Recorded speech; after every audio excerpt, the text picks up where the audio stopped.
All right, guys, welcome to the 2021 Kilimanjaro trip. We wanted to put together a gear video, show you guys a few different examples of what we've got.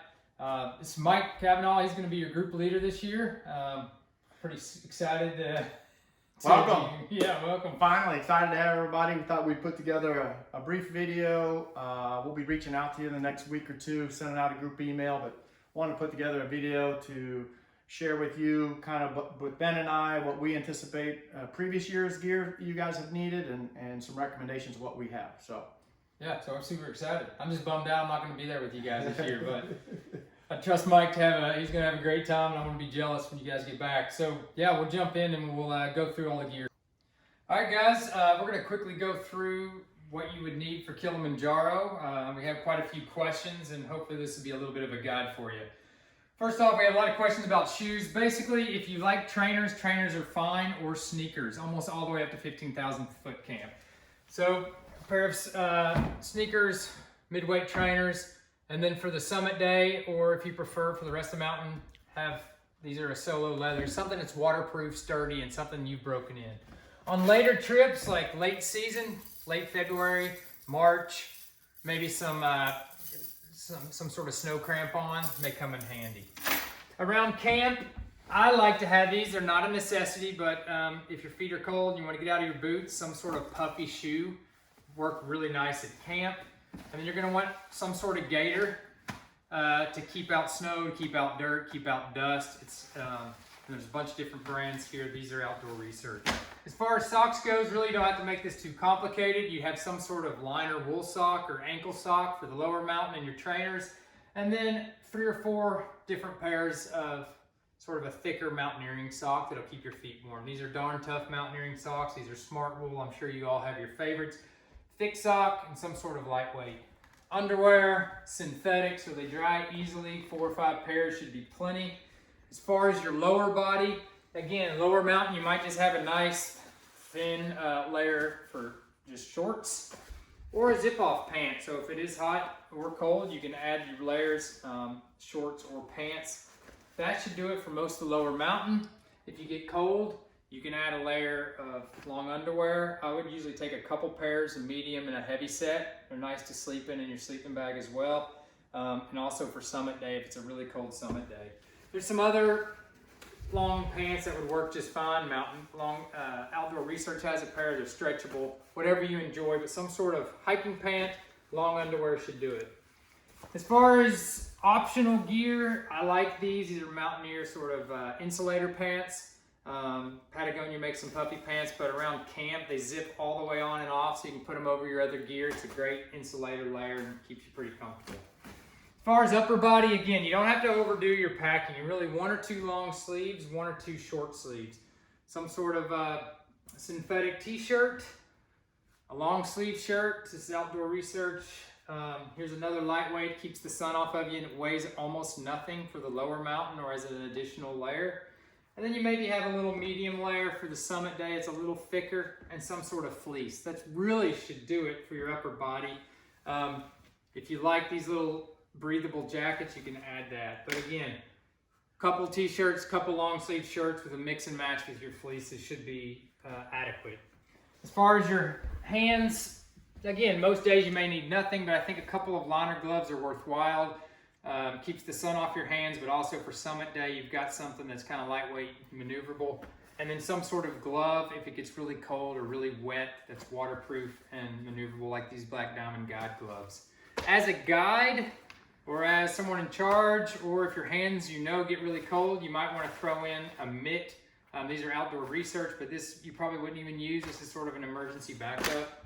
Some kind of buff, keep your nose warm, your ears, it's breathable, covers your face, works well, and then some sort of ski cap, all right, to keep your ears and head warm.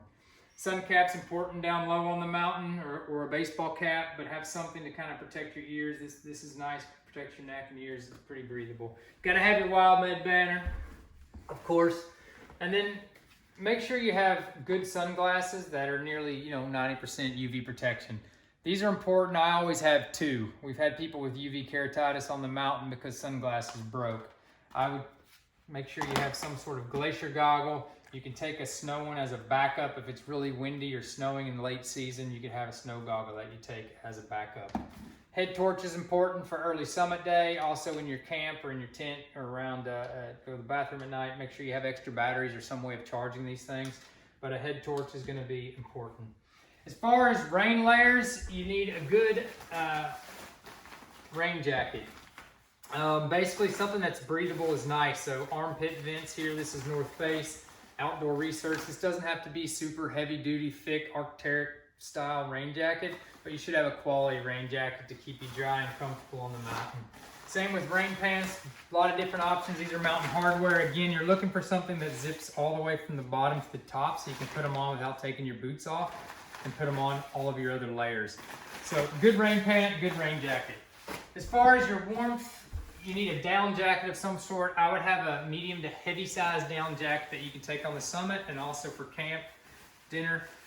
Here's Outdoor Research. There's a bunch of different versions, but have one heavy 750 fill down jacket. There's a Black Diamond. There's lots of different options. If you combine that with your fleece, your down, and your rain jacket, it's going to keep you warm almost 100% of the time. As far as sleeping bags go, the upper camps are going to be cold, so I would try to have a bag that goes down to 0. This is a Mountain Hardwear. It goes down to -40, the Wrath. Again, that's a little overkill. But if you have a lighter sleeping bag, it goes down to maybe 10 degrees. You may want to just add a little liner, which will keep you a little bit warmer, and it's also soft and comfortable. And make sure you have your stuff sacked. As far as the lower mountain and what the porters will be carrying your gear in, you want some sort of North Face carry bag that's durable, light, and waterproof. And so this would be all your extra gear that you don't need during your day hike. So North Face, a couple examples, Patagonia has some. As far as your accessories go, again, you're gonna need just your basic toothbrush, a lighter, some lip balm, some hand sanitizer, sunscreen. I like the roll-on kind that doesn't freeze. You can just roll it on for your nose and ears. Some sort of pocket knife, a camp towel might be handy.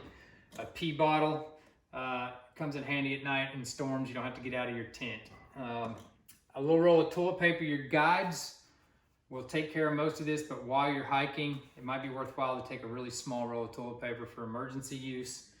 Your med kit, which we'll talk about in another talk, what you should take in your own personal med kit. They'll have food, but again, if you like certain power bars or gels or blocks that you know you love and work for you, bring them. I bring something for water supplement as well, like Gatorade or electrolyte replacement. It just kind of is nice to break up the monotony of just drinking water all day. Then of course our 2020-2021 edition comes with the COVID mask, Black Diamond even, or Outdoor Research. Awesome. Wear those on your way over. Keep yourself safe. And other things that you might want, a little electronics if you like music in your tent, or you might want to bring a little solar charger. Those are things to think about. And then some sort of container for water. I usually just take 2 liters of Nalgene. That does it for me. We should be able to refill these at each camp.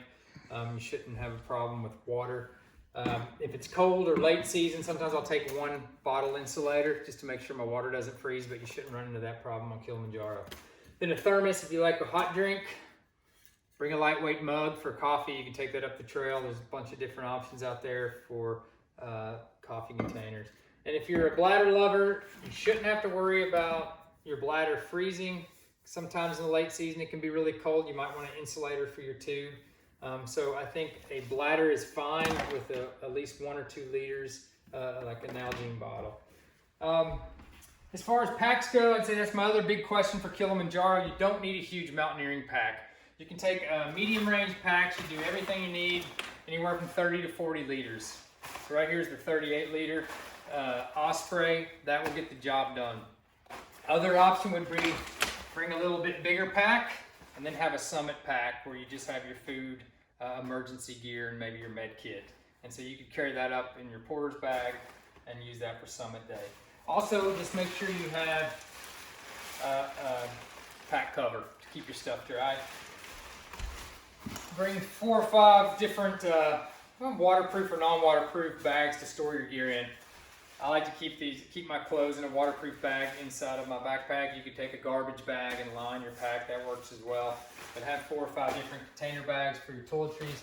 And then I like to use hiking poles, especially coming off the summit of Kilimanjaro. There's a lot of scree, a lot of loose dirt. It just provides a little extra balance. There's lots of different brands out there. Find one you like. These are both Black Diamond. Again, these may come in handy on those long days. I also bring optional, but a little pad. It's light, it's easily foldable. Just provides a little cushion for sitting on rocks or if the ground's wet or you want to take a little break at the dinner table and you want to sit outside somewhere. A little piece of clothes foam. I think that about does it. Mostly you want to try to keep your weight with the porters around 30-35 pounds or under. And you should only be carrying around 20-25 pounds in your day pack. Food, emergency gear, gloves, water. So I hope that helped. If you guys have questions, feel free to email wildmedadventures@gmail.com. We'd be happy to answer any of your questions.